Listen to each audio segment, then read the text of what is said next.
Parts of KELOLAND are once again preparing for more snow as crews continue to clean up from the massive storm 2 weeks ago.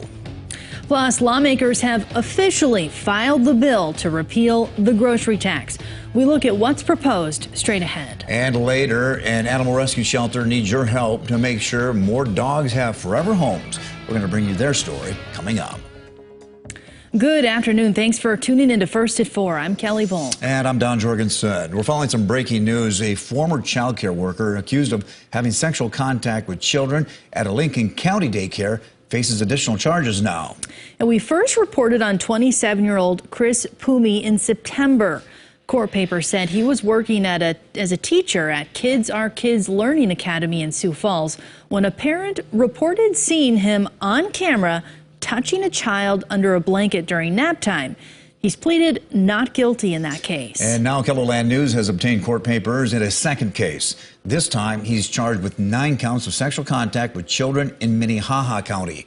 According to court records, the new allegations stem from incidents involving 5 children between September of 2020 and May of last year, which was more than 4 months before the Lincoln County allegations surfaced. We're working to gather more information on the new allegations, and we'll bring you additional details on KELOLAND News at 5 and 6.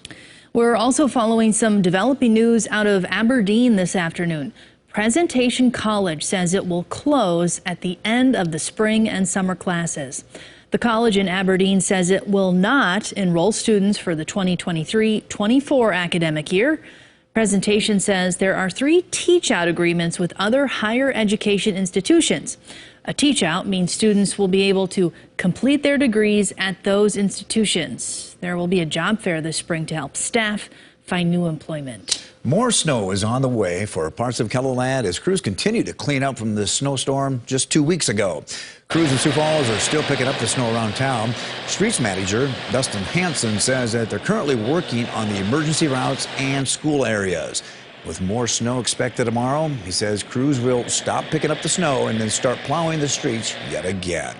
All right, for the latest on this winter storm, let's check in with meteorologist Adam Rudd. Adam? Yeah, certainly no rest for the weary in this regard as we have another opportunity for several inches and accumulating snowfall, especially the further south and east you go through KELOLAND. But for now, we're quiet as we take a look at our camera in Miller, 27 with a north wind at 7 miles per hour. We'll head a little bit further north and go see how they're doing up in Mobridge, and it's a similar view right down to the ample amounts of cloud cover up above. 25, a northerly breeze at 5 miles per hour. And temperatures are going to stay in the 20s for the rest of the day as we go further to the east, but we have seen some 30s out there over the course of your afternoon. 31, for example, as you head toward Phillip. 32, your number from Custer all the way up to Buffalo. 34 in Pine Ridge. Winds haven't been too big of a deal.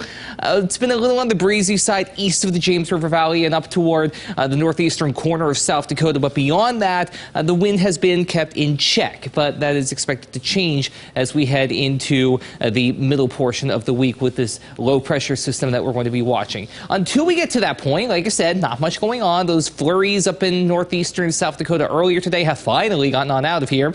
So we've been able to kind of coast into the rest of your evening. But as we zoom out a little bit more, we're going to focus our attention to the south toward Kansas with a low pressure that will develop and then send moisture up our way, and with plenty of cold air in place. And no doubt on this one, this will be a mainly snow event, but the further south and east you go of Sioux Falls, the more likely you are to see a heavier snow total. So keep that in mind as we go into your day on Wednesday. So until we get there, we'll just focus on this for the time being. 20s for highs tomorrow across southeastern and northeastern KELOLAND. Snow likely to the southeast, mainly cloudy to the northeast, maybe a few flurries at times. In Aberdeen, a lesser opportunity for snow toward Huron, Miller, Watertown, and Canby. To the west, we'll also see temperatures in the 20s and 30s. Some snow showers also not out of the question, but again, odds are higher the further south you go toward and south of I-90. We'll go into details on that Wednesday outlook and the rest of your 7-day forecast as we head through the hour. All right, thanks a lot, Adam.